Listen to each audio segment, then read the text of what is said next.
Hello everyone, welcome back to my channel. If you are new here, my name is Layla, and today I'm giving y'all an update on my low spend year for 2023. Really, I should have filmed this video last month, back in July. I don't know why, I didn't even think about it. The first time that I did a no spend year or low spend year back in 2020, I did give a 6-month update, but somebody did comment asking if I could make a video providing an update, so absolutely I will. It's a great idea. Like I said, this is my second time doing a low spend year, and I do have a video talking about my plans for 2023, like what all is entailed in my low spend year, and I filmed that back in December of 2022, so I will link that in the description box. There is one thing that I do want to call out. I think I talked about this in my original video, but something I want to say because it tends to always come up, like at least one person in the comments will ask about it. It may not be this video, but it will come up at some point. A low spend year or no spend year, if you decide to do one, it's personalized. There are no strict, dedicated rules that you need to commit to. If you want to spend money on travel, if you need to buy some skincare, you can buy that because it is your low spend year. You make the rules for yourself. Obviously, you do want to challenge yourself because otherwise, what's the point? But when you do a low spend year or a no spend year, you're still going to spend money. Of course, you have to pay for all of your living expenses and stuff, but there are going to be things in your life that you probably will want to purchase and prioritize, and that is completely fine. You can still say that you are having a low spend year because you are. So for myself, the own rules that I applied for 2023 were to not buy any clothes, no buying shoes, basically anything that I would wear on my body I don't want to purchase. No buying books, which we will talk about. No buying books, no buying furniture was in the plan. Yeah, you can watch that video and see the rules that I set for myself, but I will talk about everything that I have purchased and the things that I've wanted to buy. When I did this back in 2020, I went into it with a very good attitude about it. Like I knew I wanted to do it and I knew that I would succeed at it. And the same thing with 2023.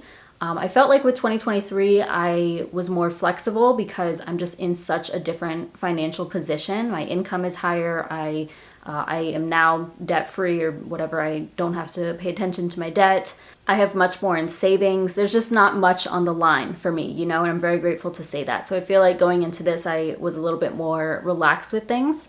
And of course, my priorities were a little bit different. So every year I do make an annual spending plan, and that's really helpful to go along with these low buy years because if you want to pay for travel and spend money on, certain categories, you want to make a point of stating that before you come into your low spend year. I think a lot of people see low buy years as really restrictive, but it doesn't have to be.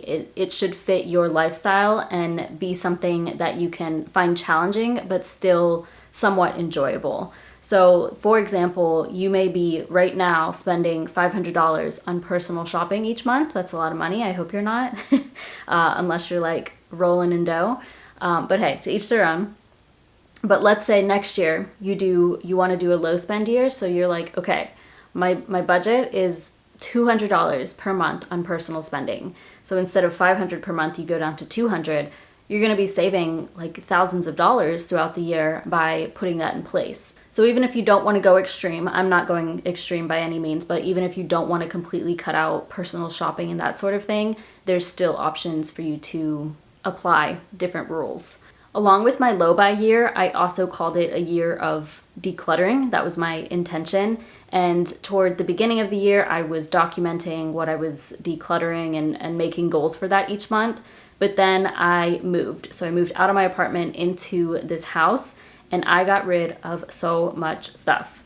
It honestly made me a little bit sad, not to get rid of the stuff, but just because I had so much stuff and it felt wasteful. Because even if you are donating to Goodwill or I feel good when I'm like selling things because at least somebody will probably use that item one more time at least. And also I'm like earning some of my money back for it. But when I donate things, it's like, it's just putting stuff out there that hopefully does sell and gets reused and such, and the cycle of its life can continue.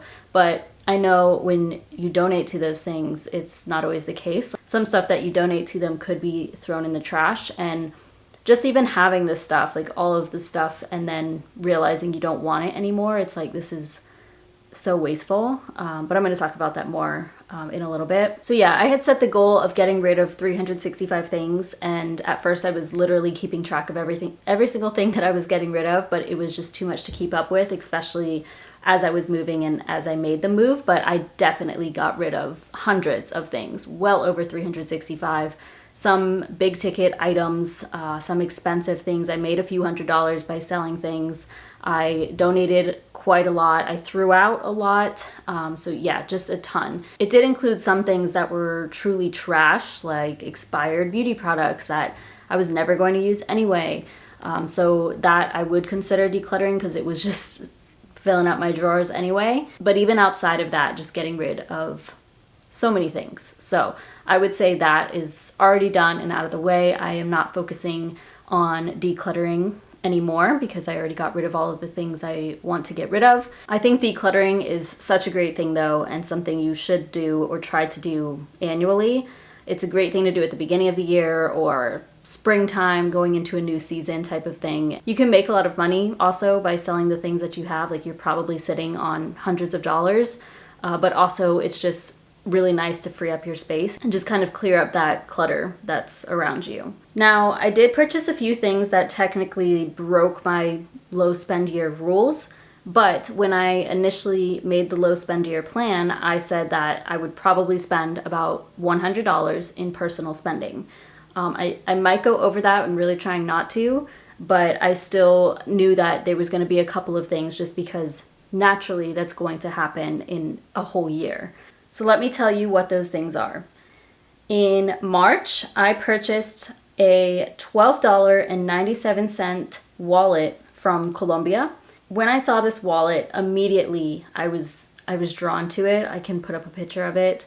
I absolutely loved it and still love it. I get a lot of compliments on it. And going to Colombia was a bit of a more special trip for me, I guess, just because my boyfriend is from there and we've been together for quite some time, and that was my first time going to visit where he is from, and that was really awesome. And plus it was nice to like support a smaller business over there.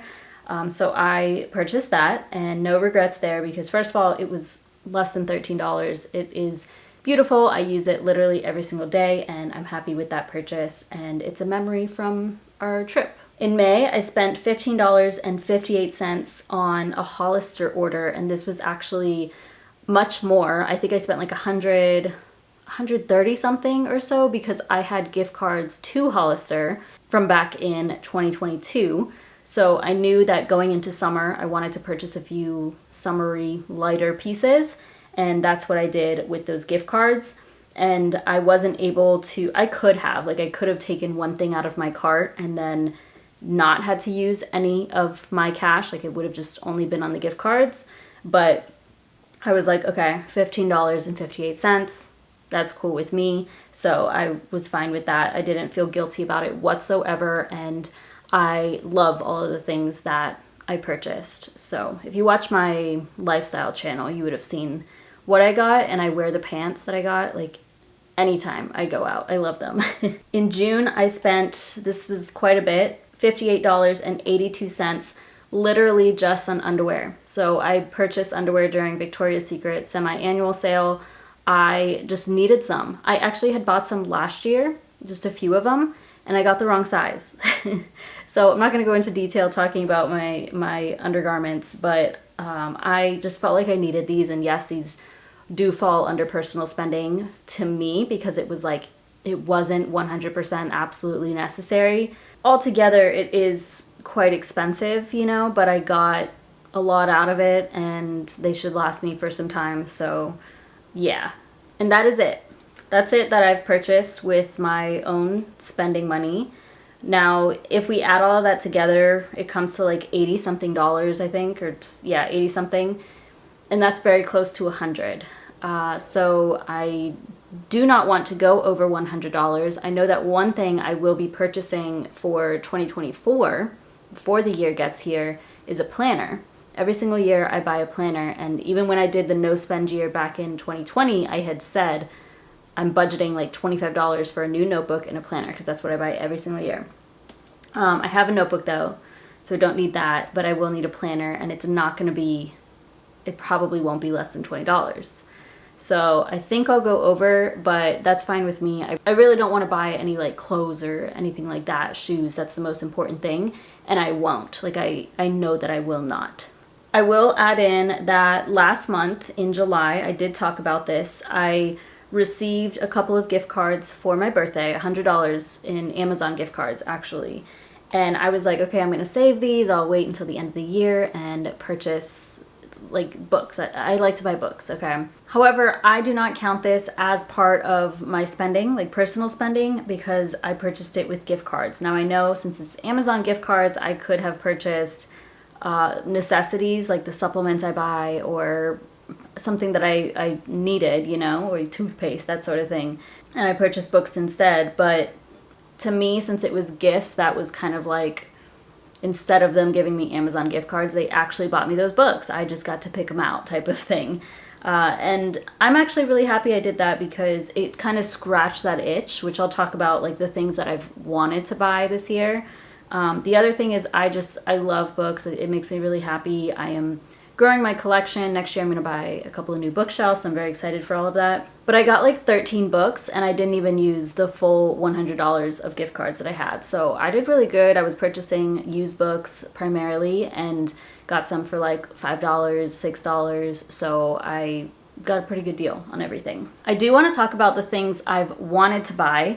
I'm happy to say that there hasn't been much. The main things would be books, which I just talked about, but like I said, I feel like I was able to scratch that itch a little bit and get my little book high that I was looking for, because I have, y'all probably already know this, but on Amazon you can create like wish lists, and I have a book list of all the books that I want to purchase and read.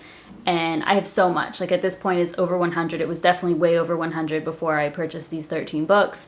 It was just very exciting for me to be able to purchase some items off of there that I really, really wanted. The other thing is furniture. Now, I said I would not purchase furniture. And okay, so I guess I'm not counting that in personal spending because I put it under household. Because to me, it's like, all right, let me say what I got. So I did purchase a lamp, which I would say is furniture. So it's for my office. I'm looking at it right now. It has 3 shelves on it as well. And it was because it was storming. Like, you know, in summer, there's a lot of storms. And it would be so dark in my office. So I was using I have a ring light here. I was using that to light up my office. It gets really hot. That's not the best thing to use for a lamp anyway. So I was like, all right, I'm just going to buy this. I mean, it's in my office, so I probably could even write it off, but I'm not going to do that. It was like $30 and I love it. It's cute. It matches with my decor and it has space for some of my books. So I guess technically that could be personal spending, but I count that under household, which I budget for. Last month I shared that we also purchased a microwave. That was from my half, like $107. I'm not going to put off buying a microwave when I'm going to buy it anyway. You know, it's not like a crazy random purchase. Like we literally did not have a microwave in our house for a couple of months. We lived without it. It was really annoying because we were reheating our meal prepped food on the stove every single day, which is fine. It's a great way to eat. It's actually better to do it that way. But it was just more time, and then more time because we had to wash the dishes as well, like extra dishes. So we split that, and I'm very happy with that purchase because now we have a microwave. Again, put that under household. And then something else in the furniture household category, when I moved in, I purchased pots for my plants. To me, that was somewhat of a necessity because, like, why would I... Not like my plants are pets or children or anything like that, but they were not doing well. And it's like, why would I be selfish and not take care of this plant? Like, it's going to die. And why would I want to do that when I want it to look good in our house and survive? And, like, just me buying pots would help that, like repotting them. So that's what I did. And now my plants are thriving. This guy's a little sad because the air conditioning, you'll see it moving. It points this way and blows on this all night, and I think he's not loving it. But anyways, But yeah, that was well worth it to me, to purchase the pots because my plants look great and I actually got some pretty good deals on some pots. Now, I have wanted to purchase other furniture and I'm not completely opposed to it either. Y'all know that currently I am saving for furniture. My goal is $6,000. I'll probably go over that. And then I'm planning to use that money to make those purchases in 2024. I honestly would love to purchase furniture right now because like I really want a bigger and comfier bed for us. I really want a bigger and comfier couch for us. There's like the bookshelves. I really want that, but I kind of like that I'm waiting because it allows me to do some research, like find out what I truly want and sit on things for a little bit before making a purchase. However, I'm not completely opposed to purchasing things this year because if there's some really good Black Friday deals, then maybe I will make a purchase. Oh, and speaking of furniture, one big thing that came up was a few months ago, maybe in March, I almost bought a chair. Like I put it in my cart.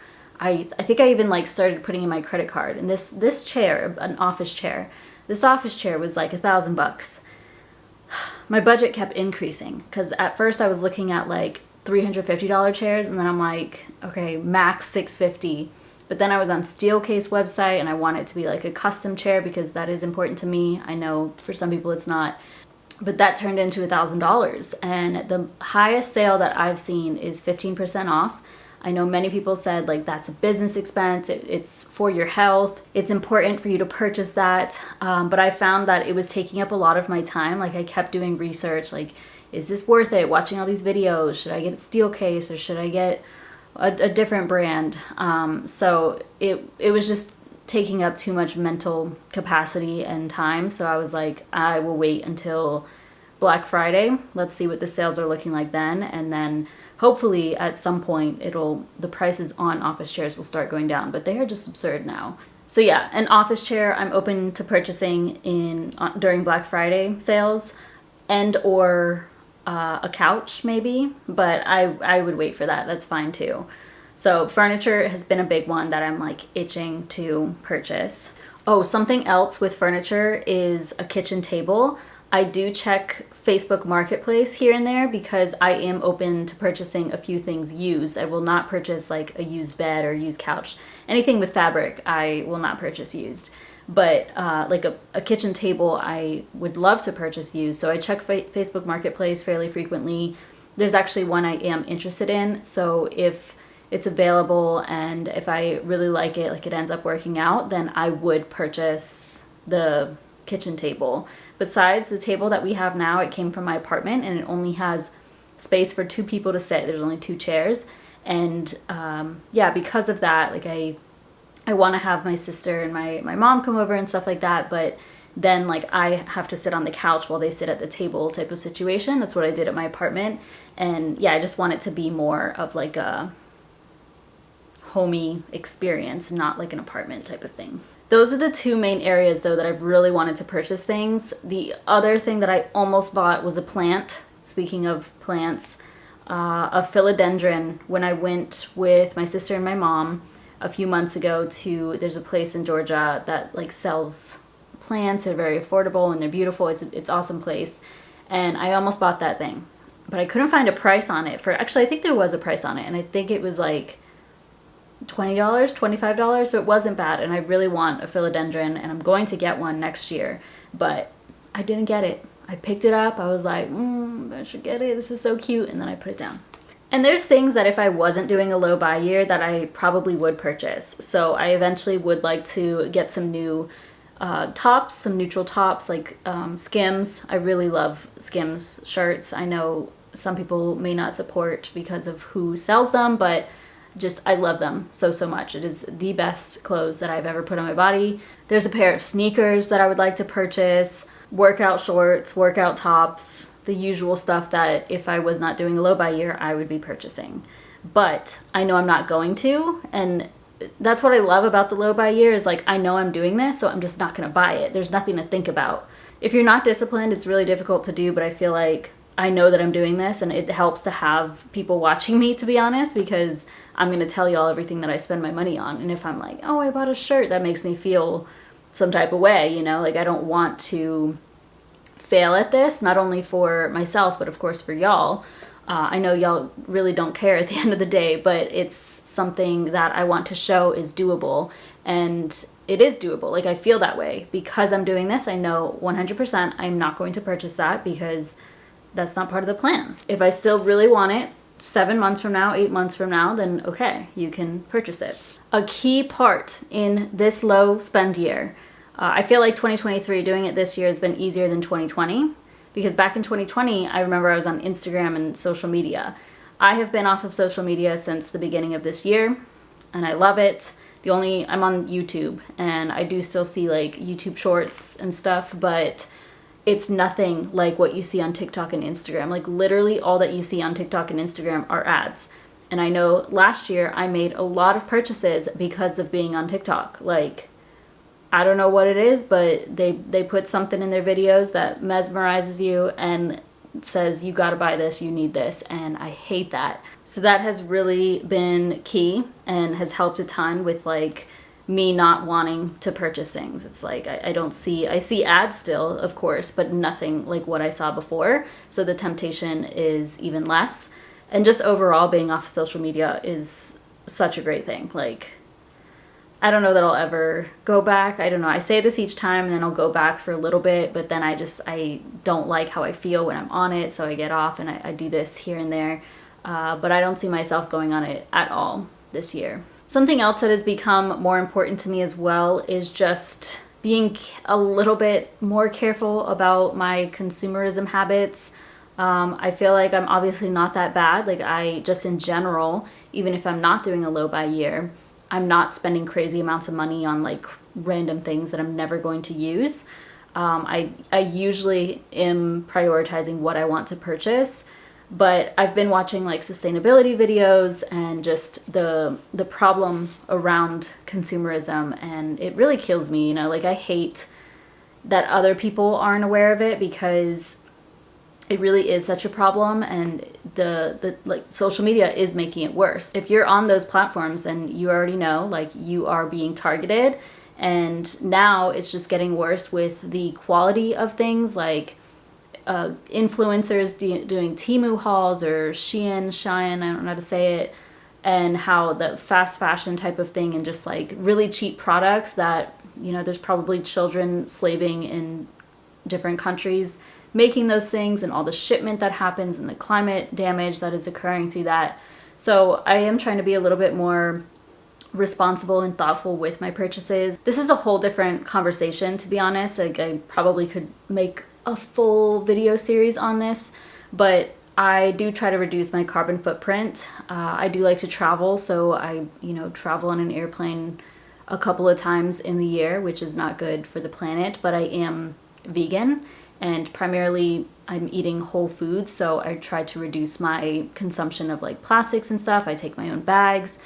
Even when I get produce, like if you're buying oranges, you don't need a plastic bag, but people put their fruit that has natural packaging on it in bags, and I don't do that. I now purchase detergent that are like the sheets instead, and it comes in paper packaging instead of the plastic jugs.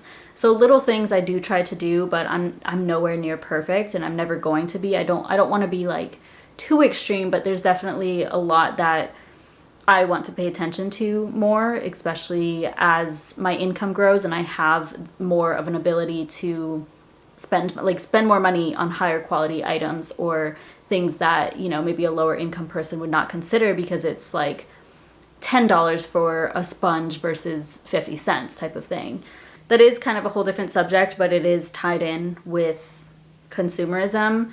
And I'm going to link down a YouTuber that I've been watching recently around the whole idea of that, because I don't know, it's important, and I just want to be more of a positive impact on people. And I am always going to share like when I purchase things or when companies gift me something, and I may be part of the problem sometimes, like if I'm wearing a shirt, people will ask me like, oh, what are you wearing? And I tell them, and they're going to probably go buy that. Or I could be promoting, I have jewelry brands that they send me stuff and I love the jewelry and I promote that type of thing.